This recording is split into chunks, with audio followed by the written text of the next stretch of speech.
Hello, welcome back to 1992. As myself, Dan Bardell, and the legend that is Jonathan Wilson, we're here to preview the Premier League action this week. The main games that we're going to focus on are Chelsea against Brighton, Spurs v Wolves, and of course Newcastle against Arsenal, which is a very tasty one this weekend.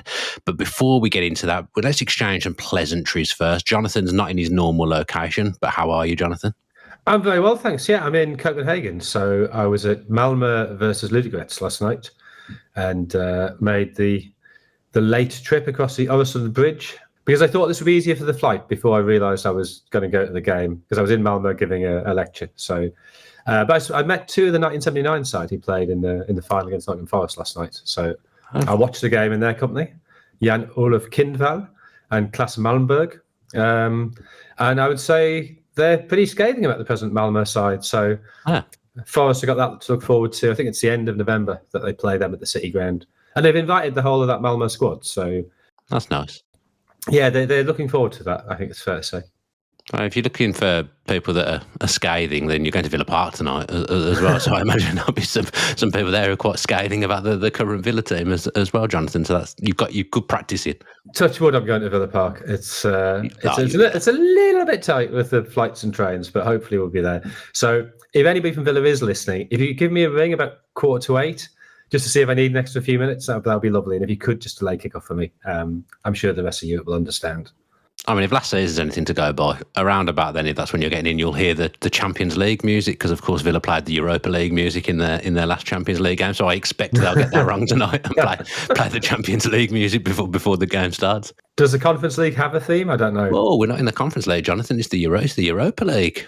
Not yet. You got to have an aspiration, though. No, we've been in it. We've done all three. But that's why we didn't want to qualify for the Champions League. We're doing the trilogy. We're doing all three in a row. Hopefully, we can win this one. Although at the present time, that doesn't look likely. Talking of winning as well, Jonathan, a massive turnaround in the predictions league last week. You got 6 points, but I somehow managed to get 13, which puts me on 39 and you on 37. Just shows that week by week how things can change in this exciting race. 13 is huge. I mean, 6 isn't too bad, I don't think. I reckon. I think that's pretty poor. I mean, maybe since we introduced the goal scorers element, but I reckon if you average 8 a week over the season, you'll win. I think that'll be enough. Yeah, I'd like to get double figures each week. I'm not sure how many times I've done that since we started doing this again, but that would be my ambition. We've had 5 weeks, and you're on 39, and I'm on 37. So 8 a week would put you on 40. So 40 would be leading. Enough. Fair enough. Any concerns that I've hit the nail on the head for 1 week, or just back to normal this week? Nah, it's fine. I mean, the way these things go is you take an early lead, then you bottle it, and I come back and win it in the. I was going to say the final weeks of the season, but it's not even that late, is it? Midway through the season, I pull ahead. So I assume that'll happen again. No. I think I've done a few predictions this week that I'm not sure about. But then again, I probably thought that last week when we did our predictions as well. Let's start then. Let's get into it. Let's start with the title favourites, Chelsea against Brighton. Jonathan, I did The Guardian on Sunday night after the Arsenal Man City game. Yeah, I don't think that wasn't noted. I heard what you said. I loved that. Everyone took great pride in the fact that you made that early season shout about Chelsea. Are they still Jonathan Wilson's favourites for the title? I think it's fair to say they've got some work to do. I mean, my question really was, why shouldn't they be title favourites? Yeah, and the answer is they've got a bad goalkeeper, bad defence, and a bad coach. But apart from that, I sort of felt that the way they fell away then last season was largely due to Cole Palmer's form. And obviously that's not a great thing to be so dependent on one player for creativity. But I thought bringing in Jab Pedro, Liam Delap, I thought that would improve, plus Estevao, plus Jamie Gittins. I thought the front end of the pitch would get better. I thought what we saw of them in the Club World Cup showed how tactically astute they could be. But I think the injuries at the back have hammered them, and Robert Sanchez needs protecting, and he's not getting that protection. And maybe it's true that you can't have a goalkeeper who needs protecting in a title-winning side. But I've been disappointed with them. The Palace game and then the Brentford game. I guess it's slightly different. The Palace game, just very short creativity. The Brentford game, short creativity in the first half. They improved a lot after half-time, and then defensively panicked. And then there was obviously a lot of panic at Old Trafford last week. So if you're not creating chances and you're panicking at the back, that's probably not a sign of a title-winning team. But there is a long way to go, and they do have a very deep squad. You say about Robert Sanchez needing protecting. Centre forwards and attacking players need protecting after the challenge that he made last week. What did you make of the sending off and then everything that followed that with Maresca's subs? It's obviously a red card. It's a red card probably for two reasons. I mean, it's serious foul play, which keepers get away with far too much, I think. I don't know why It was high, it was late, it was a really bad challenge. That should be a red card.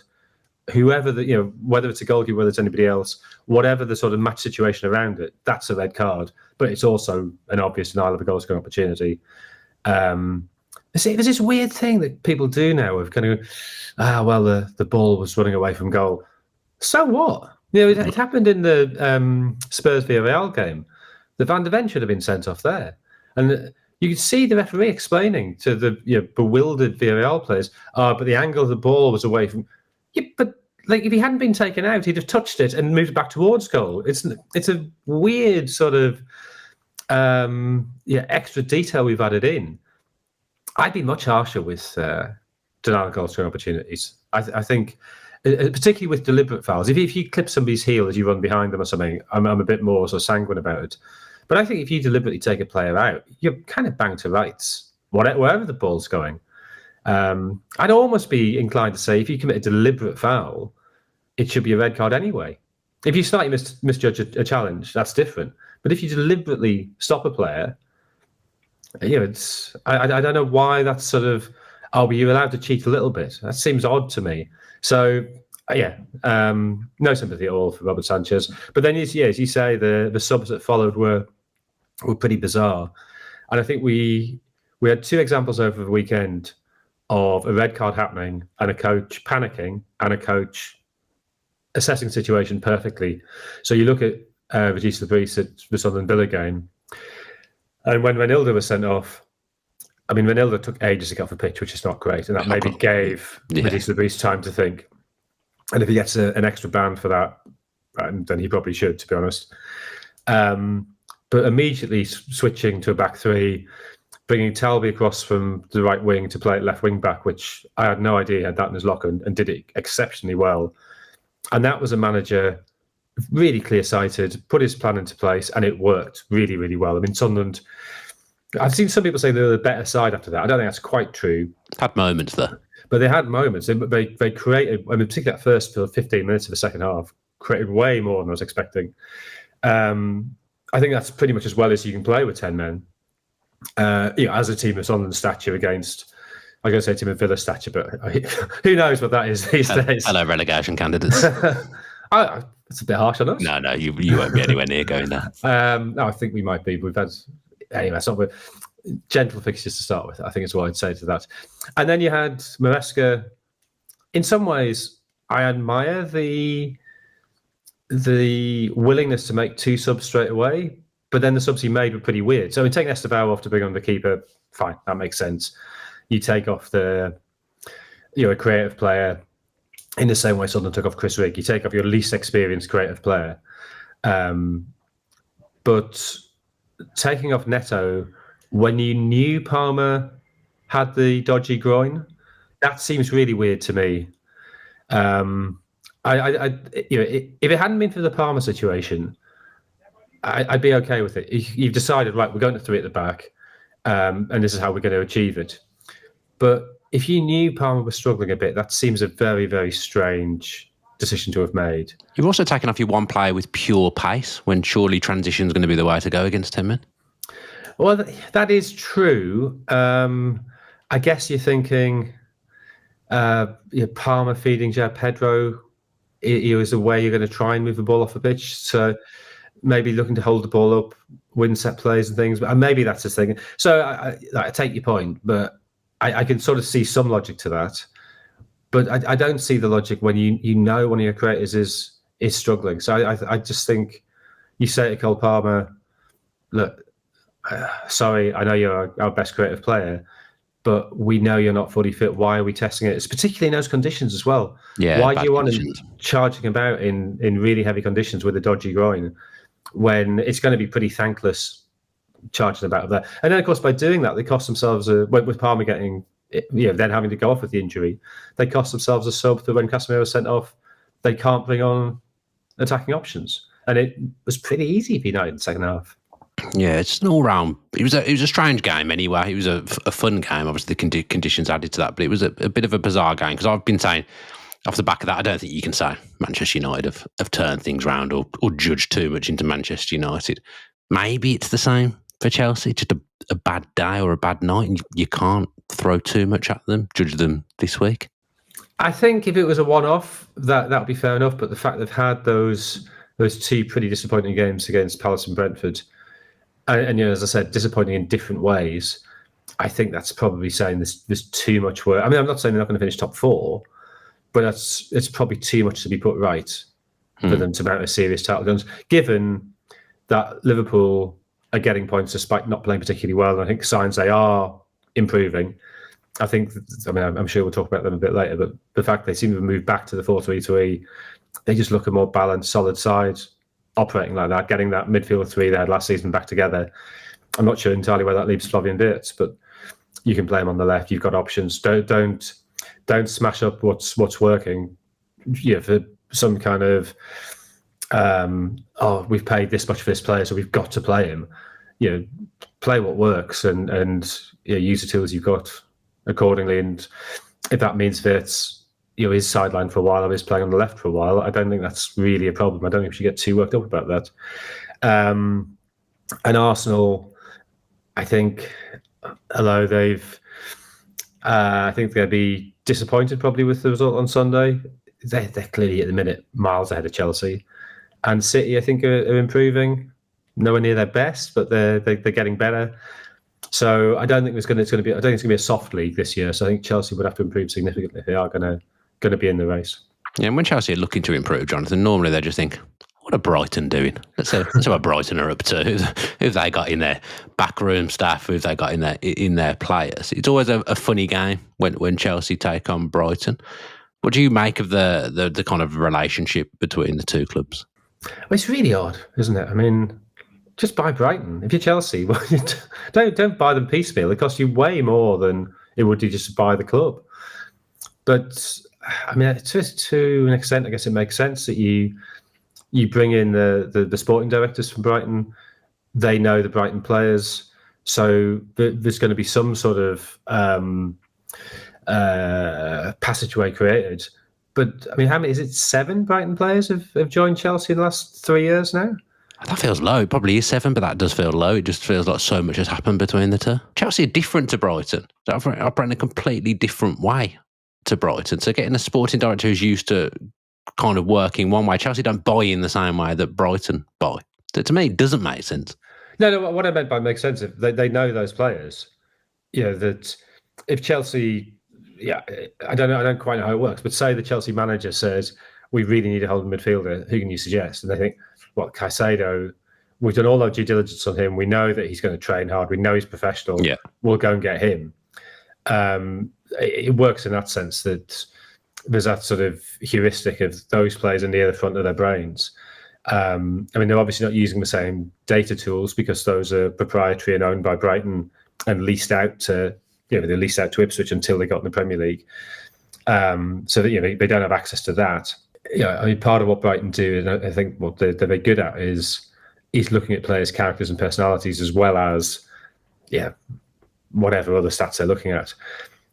So from that point of view, I think it makes sense that you go with what you're familiar with, what you trust, what you know. But I equally take the point that they're different statures of club, and that I think creates it's almost easier to make good signings if you're a club of Brighton stature than a club of Chelsea's, because there's an expectation at Chelsea, that. And this is true of all big clubs, so it's not particularly just Chelsea. But if you sign a player from, maybe not Brighton anymore, but if you sign a player from, a Brentford or a Burnley or something like that, fans immediately go, why are we shopping there? It's like it's like the chef in a top end restaurant, and it's, hang on, why have we just got these from Lidl? Have we not got a better supplier than that? So I think there's an inbuilt skepticism of if you identify talent you think is underappreciated at a slightly smaller club, they've got to do really well when they arrive straight away, or fans will get on their back, and maybe even the player feels slightly, I'm not really sure I'm ready for this level.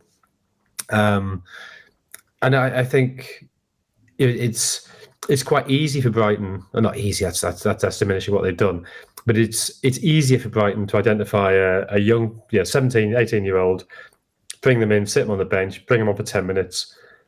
If you don't do particularly well at Brighton, you fade away. Nobody's really bothered. If you're suddenly this kid who Chelsea have signed and there's all this expectation, and I think you look at something like Nicholas Jackson, who I think has been treated incredibly. I don't think he's behaved particularly well recently, but I think he's been treated incredibly badly by the whole system. Yeah, he played 16 games for Villarreal, and then suddenly, you're the number 9 for a top 4 Premier League club. That's too big a leap. You need the intermediate stage. And I think it's therefore much harder for those big clubs to identify the really young talent, which is where you make the big profit.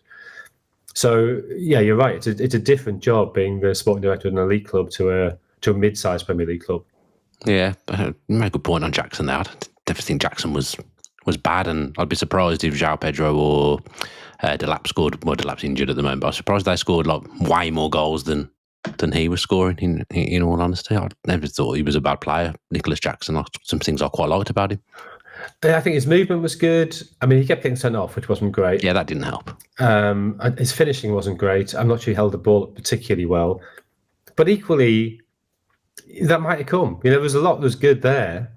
And I'm not sure the move to Bayern's particularly good for him either. No. It's very hard to see how he forces his way into that team. He'd be far better off playing for Brighton, to be honest. Yeah, why didn't they do that? If he played for Brighton, he'd get 15, 20 goals a season, and then he'd get his really big move. But he'd have had a season of actually performing at Premier League level. Okay, let's just finish with another topic on Brighton. Won a big game, not a big game. They had a big win in the cup in midweek. It'd be great for them to win a cup. What's kind of the height of their ambitions this season, Brighton? Because no one ever talks about them for Europe, but sometimes like 8th or 9th get to Europe. So surely that should be the aim. Yeah, I'd like to. I mean, I wonder if teams will look at Palace last season and look at how much that meant to them, and think, actually, we wouldn't mind a bit of that for us. And I think Brighton can be pretty confident they're not going to be in a relegation battle now. So maybe they can gamble a little bit more on putting out stronger teams in the cup. And I guess it depends what's the aim of your club. Are you there to make money, to be stable, to sit in the mid-table in the Premier League? And I think for a while that's fine, but after a while, fans start to demand more. And Gary Bloom is a fan, ultimately. Gary Bloom? Tony Bloom. Gary Bloom's a commentator, isn't he? Sorry, Tony Bloom. Gary Bloom's feelings on Brighton are very punchy, but we haven't got time to go into that. Tony Bloom is a fan. So maybe he looked at Palace and thought, oh, God, that would be good. So, I mean, it frustrates me how few mid-table Premier League clubs do take the cup seriously. And all the stuff we have every year about the FA Cup has it declined? Does it matter as much as it used to? It's only going to matter if teams start acting like it matters. Yeah, and it's hard to say it matters when you look at the teams that Brentford or Brighton have been putting out in the cups recently. So I hope they do take the cup seriously. And I actually don't think there's any reason why Brighton couldn't nick 7th. I don't think that mid-table is so stratified they couldn't do that. And maybe the two can work together. No. Okay, then. Let's get your prediction then for this one, Jonathan. Chelsea v Brighton. What are you going for? 2-1 to Chelsea, with the former Brighton player, João Pedro, opening the scoring. And I've done exactly the same. So that's a boring start to the prediction. It's quite an obvious start. So it's an obvious prediction, isn't it? 2-1 João Pedro. I think we've both gone pretty obvious there. Pretty mainstream, yeah. Yeah. Okay. Let's do Spurs against Wolves then. Let's laugh at Wolves or talk about Spurs in a nice way. Thomas Frank said after the game last week when Spurs came back against Brighton that it was their best performance of the season. Now, I didn't watch 90 minutes of that game, so I can't judge. But what I will say is in a weird way, despite the fact they've won a lot of games this season already. That the best result, the fact that they've come from 2-0 down, like it's very anti what Spurs have done over the years.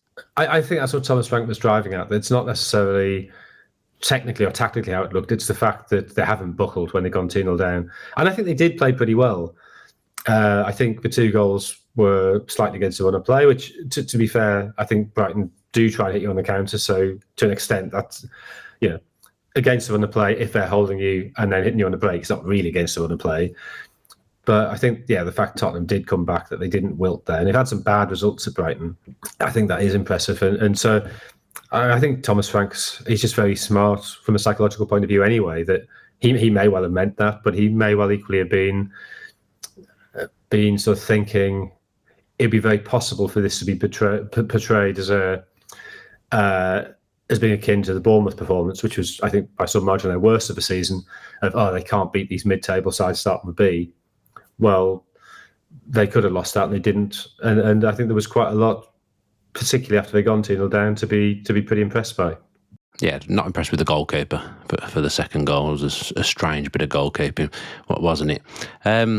So Spurs have had a decent start, really. I think they're still in the Carabao Cup. They won that game in midway. So all in all, it's been a pretty good start for Tottenham. Probably a better start than maybe people were anticipating. I know they had an off day against Bournemouth, and Bournemouth should have won that game well. But generally, it's been a really good start to the season for Tottenham. Yeah, I mean, they were way better against PSG than I was expecting. Yeah, winning away. I know they win away to City every season, which almost sort of diminishes the achievement. But winning away to City in the way they did is really impressive. I'm not sure what Tottenham are. That's my only question. This is not a Thomas Frank issue.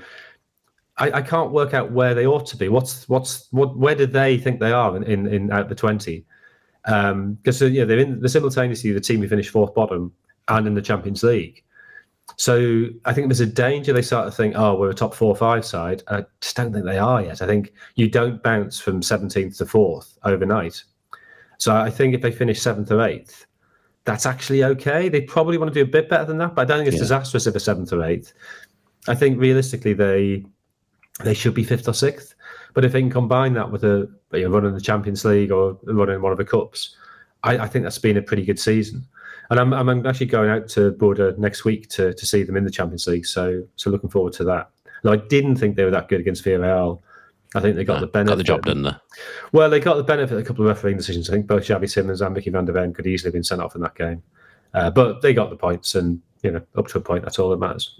To the extent of their ambitions, like we've just been talking about Chelsea, or maybe they won't be title challengers, maybe looking at 4th, maybe this season. I think Tottenham can't. You look at the rest of the league at the moment. Villa are flailing towards the bottom of the league. Newcastle will probably be in and around it. There's nothing to say the Spurs shouldn't be aiming for 5th and getting Champions League again.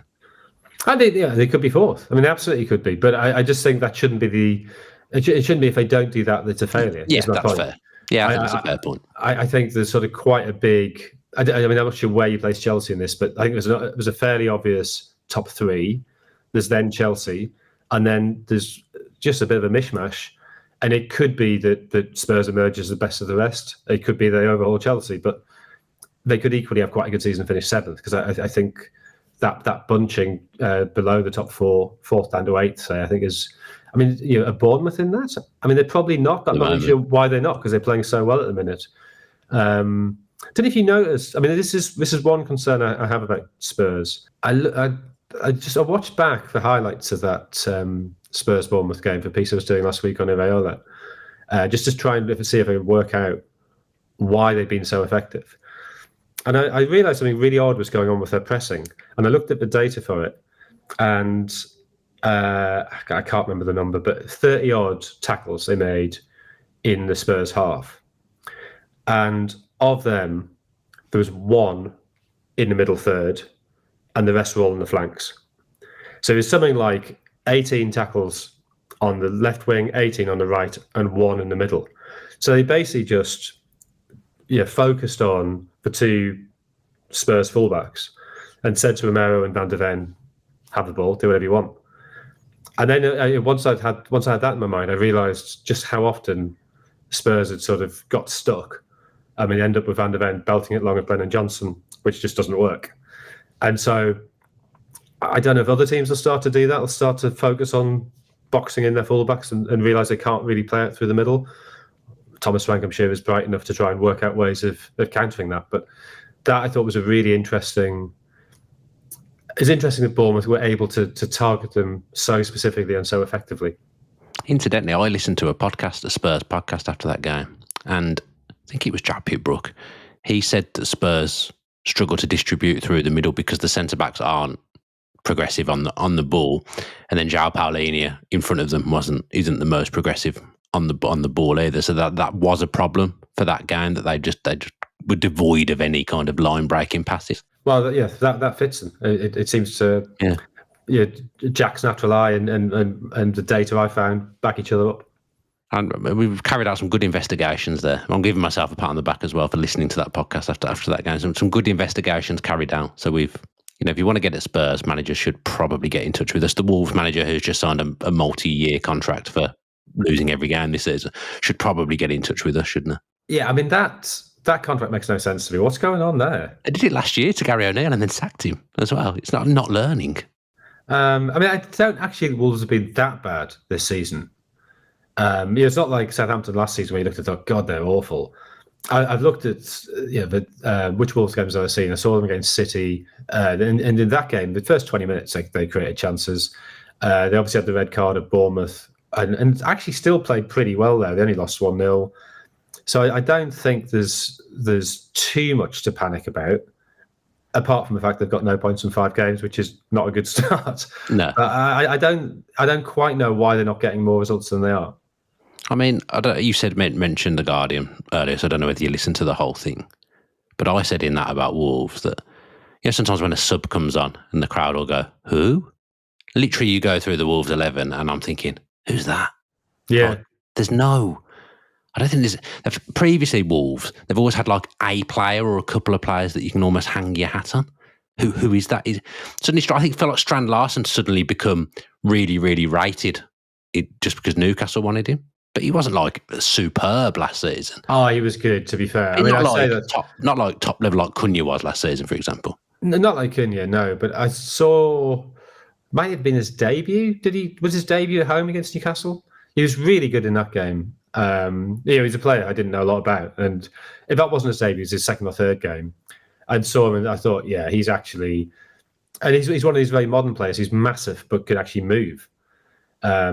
And a power forward. Did he set up the opening goal with a dummy? I think, or maybe it's a very deft touch. It's one of the two. A low cross from the right, and he either just sort of flicked it with his heel or stepped over it. I think he's a good forward. I could understand why Newcastle were keen on him. But if he's not going to get his service because of the rest of the team, then he's not going to score goals. Yeah, I mean that's where his bulk is useful. You can just whack it long on them, I guess. But yeah, they're just. I feel like they've always had. They've got a little bit of creativity in there, a little bit of flair in there. Nouri's been a good player for a few years for Wolves. At the moment, I'm looking at them and just thinking, there's nothing much. I like João Gomez in the midfield, but other than that, it's a bit. I don't see where how they're gonna stay up. In all honesty, but then I predict them to go down every season, and they always stay up. Yeah, I mean, maybe you're right. Maybe there is just a lack of. Maybe that explains why relatively good performances aren't producing results, so they don't have a creativity to transform decent possession into chances. Yeah, Wolves fans at the start of the season were really concerned, and I just assumed because I felt like the manager got it, and that they ended the season pretty well. He got them out of trouble, that they'd be okay. But obviously, if you lose every game at the start of the season, there's a problem. Well, and he is a manager whose history is of short-term. He doesn't do the job for long. It's quite nomadic, isn't it? Which you slightly puzzled me last season because he seemed so impressive, so charismatic, was doing the right things. Going to the pub after the games, whatever. Yeah, I'm never sure about that, but it suggests somebody who wants to connect with fans. It doesn't suggest somebody. Jason Mourinho, who comes in, does his job, gets out. It's not that. And yet, history says he leaves every job after a year or 18 months. I'm pretty sure that's going to happen again now. I bet he's not been to the pub too many times this season after the game. Well, he says you have to get points before pints, doesn't he? So he hasn't got any points. He can't have any pints. No, it's a shame for him because he obviously likes going to the pub. If he's willing to go there after games, it's a shame for him. Will he get any points this weekend, Jonathan? What have you predicted? 2-0 Spurs.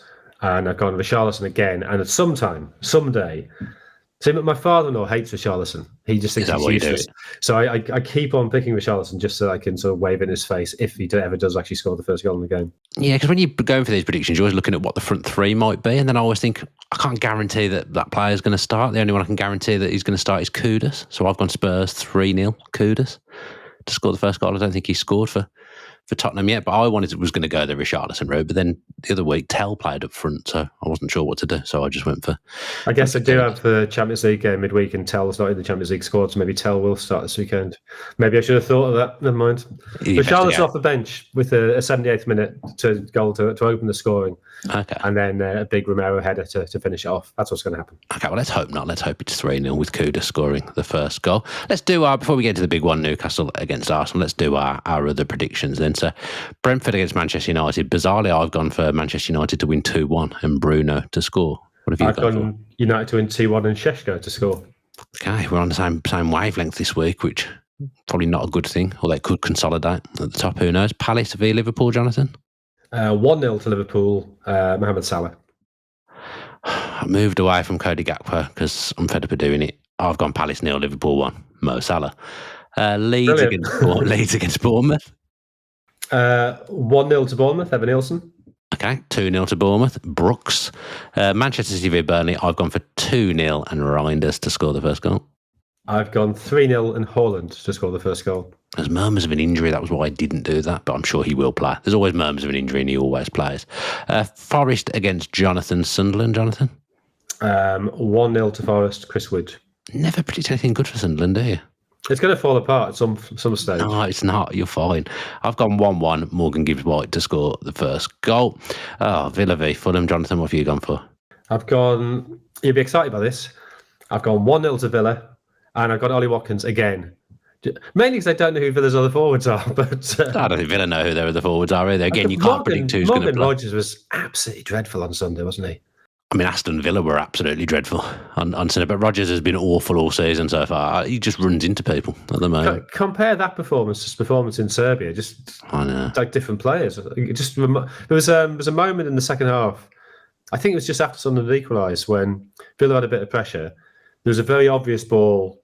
I can't remember. McGinn maybe had it in the middle. It's a very obvious ball inside the fullback for Rodgers to run onto, and the ball was played, and Rodgers just watches it dribble out. I remember it. Yeah, and it's sort of not good. What are you doing? Like that's clearly the run to make. It's not a complicated run, but anyway. Yeah. Oh. Well, I've gone for Villa to win 2-1 with Watkins to score the first goal, just kind of hoping that they can manage to beat Bologna tonight and it kind of kickstart something. But Fulham are a decent side. I don't think that's an easy game at all. And then final one, I've gone Everton 3, West Ham 0 with Njai to score first. I've gone 1-0 to Everton and Beto to score the first. Well, the only one. That guy is bloody awful in front of goal, isn't he? Surely he's got to come out of the team at some point for Barry. Like, they spent all that money on him. Beto's awful. Yeah, I don't know. I just think a set play he can get on the end of. He's okay. All right. Well, and also West Ham are dreadful defending set plays. That's true. 7 goals from corners already. So that was my logic. It may be better get one more game because he's massive. Okay, then let's go for Newcastle against Arsenal. Then Jonathan. So, Beto, the devil you know. Oh, here he is. Yeah. This is what he's here for. Great punnage. Let's talk about Newcastle. The fact you interrupted I'm laughing too much at that. The fact that you felt that was that good that you had to interrupt me introducing the Newcastle v Arsenal game, Jonathan, is astounding. So Newcastle against Arsenal. Then did this fall under big game category? We've seen Arsenal in the big games so far this season. Lost to Liverpool. Drew with Man City. We'll get your thoughts on that game shortly. Does this game fall into the big game category away at Newcastle? I think so, because Arsenal's record against Newcastle is not very good at all. I mean, they beat them 1-0 at home, second last game of last season. But three other games last season, because they played in the Carabao Cup semis, Newcastle won all 3.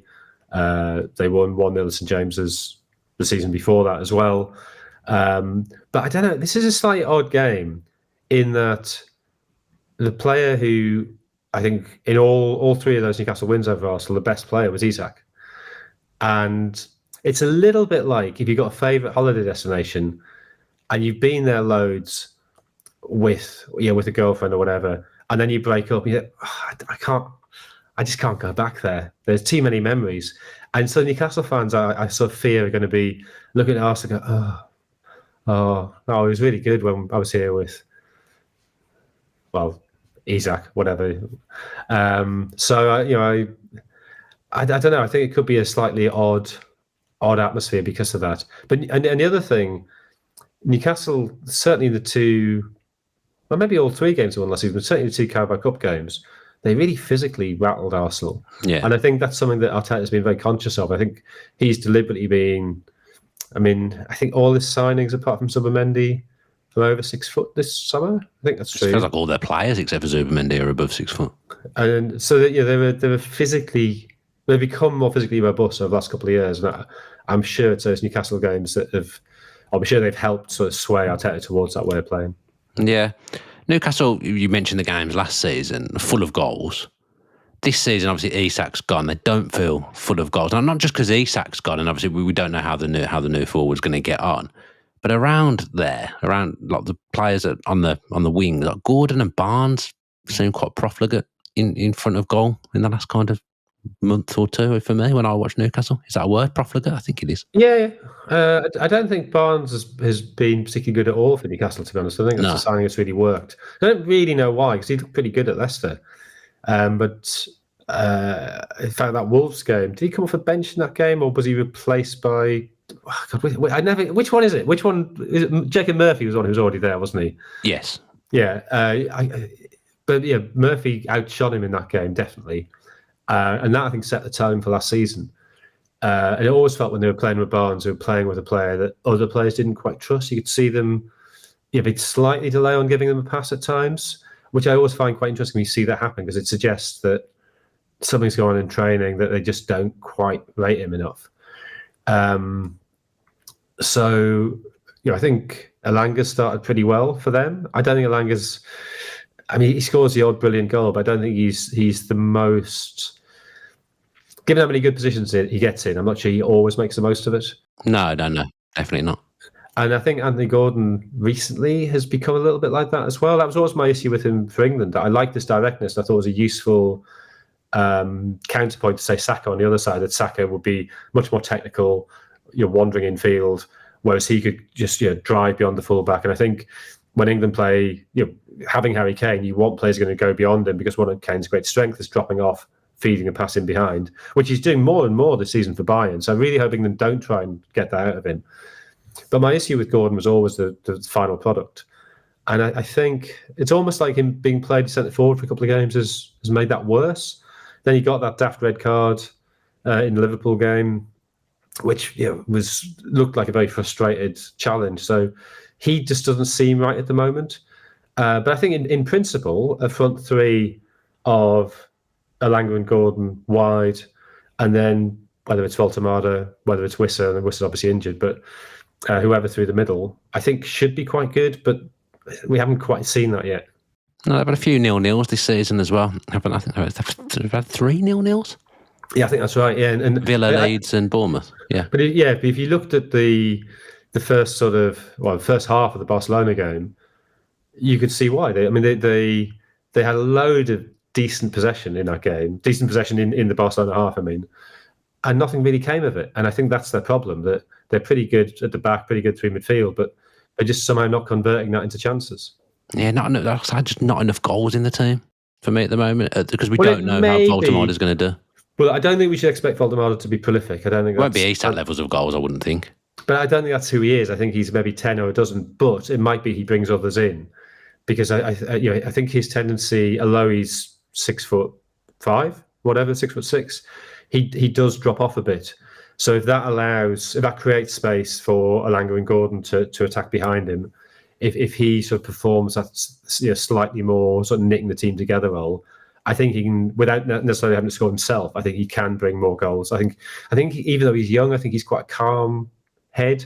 I think there's a bit of a sort of chaotic wildness for that forward line at times. So, look, he's not hugely experienced.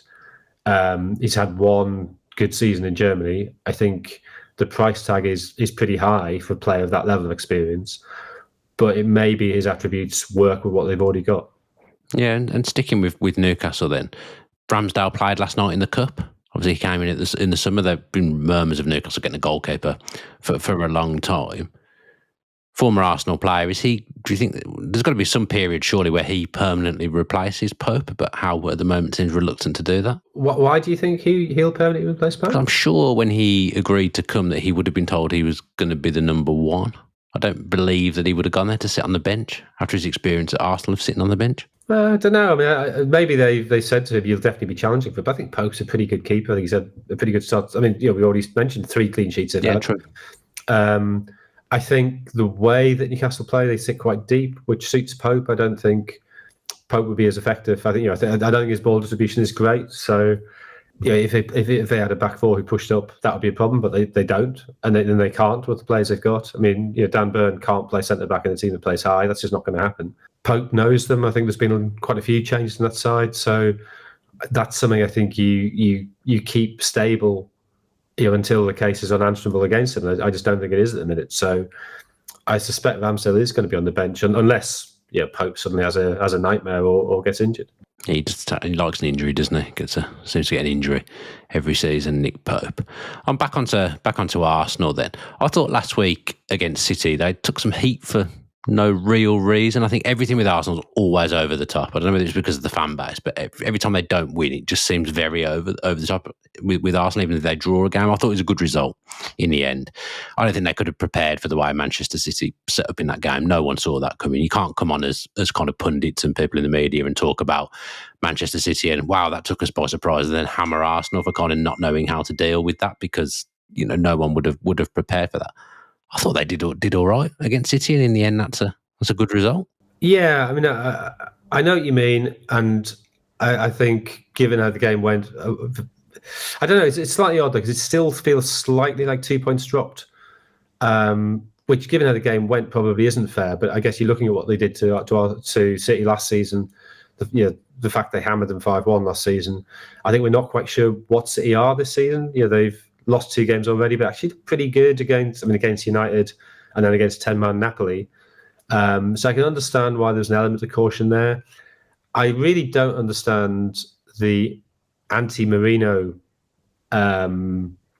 caucus that seems to exist among Arsenal fans.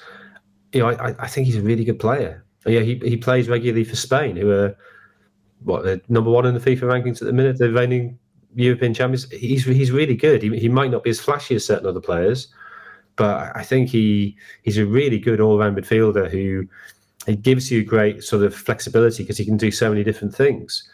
Personally, was I disappointed that Eze didn't start and that they started with Trossard? Yeah. I mean, I just find Eze a more fun player to watch, and they definitely were better when he came on. And again, I like the balance he offers them, drifting in field, playing. His starting position is a lot more central than whether it's Saka, whether it's Madueke, who would naturally start very wide and then come in field. I think that left side still needs a bit of work because Calafiore tends to come in field himself. So maybe that was the logic of Trossard holds his position a bit more, and that gives him a slightly more stable structure. But I think the reason why there's such frustration is that it's not just that game. I think it's a Liverpool game. I think it's a hangover from that, where I did not understand their caution at all. They had 4 injuries, 3 injuries plus Saliba went off early. Maybe it is just that. But again, you're putting that in the context of a game the season before last when they're dominating at City, scores 0-0, and they shut it down to take the point, whereas you think they could have finished off a title race by winning that game.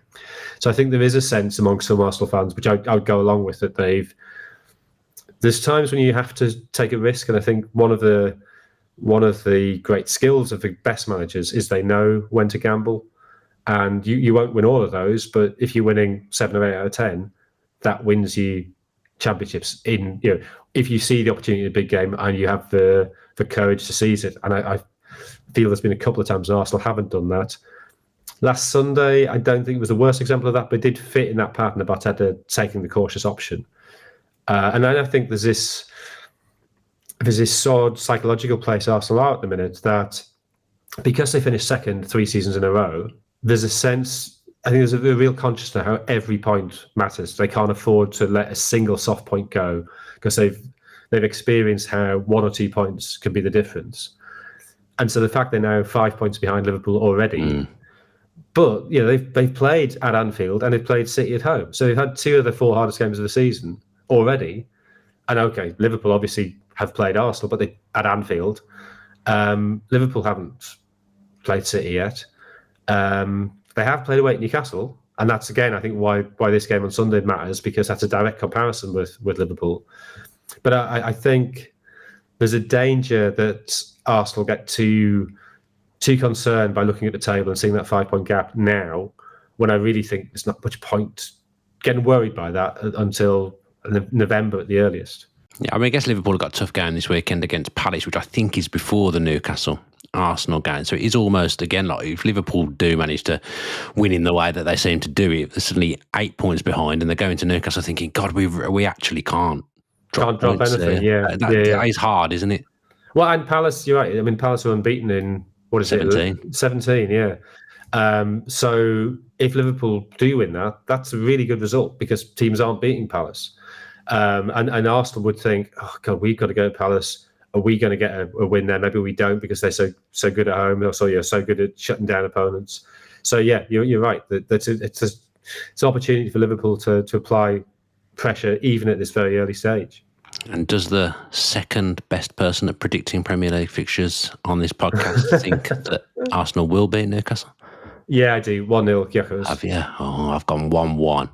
Declan Rice to score the first goal. It's a tough game at Newcastle, but yeah, I think depending on how the Liverpool game goes, obviously it's huge. I think the order of games sometimes is really, really important. And to be go into Sunday being 8 points behind, I don't know what kind of the psychological impact of that will be on Arsenal.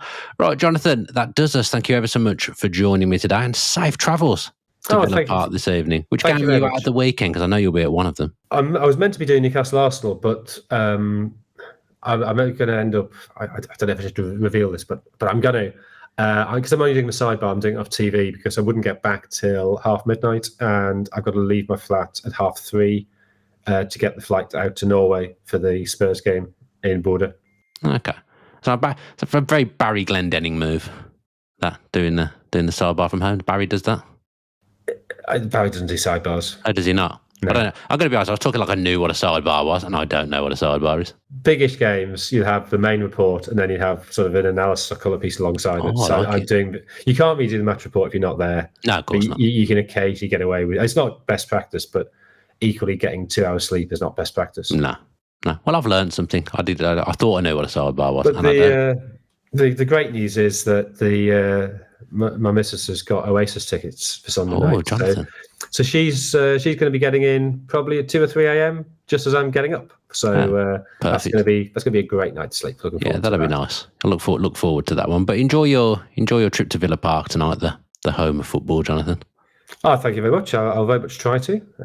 It's going to be tight, but I think I might just be able to pull it off. Okay, well, do let us know and safe travels. Right then, that does us. If you want to subscribe to the channel with your post notifications on, you can do that and leave us a comment and a like as well. We'll be back. Next game's next week, isn't it? We're not into the dreaded international break that quickly, are we? Another week. We keep going international breaks. No, but we wouldn't be previewing the fixtures because there wouldn't be fixtures because the international. Okay, yeah. We're playing. Yeah, so I'm back in London next week. Yeah, but. Yeah, I get back on Wednesday, but I'm going to Buenos Aires that Thursday evening. So, that shouldn't affect us because we. Well, it'll affect you the following week. You'll get to see me in another hotel room in another country, in another continent. To be honest, you're affecting me every week, Jonathan, because I think this podcast gets earlier every week.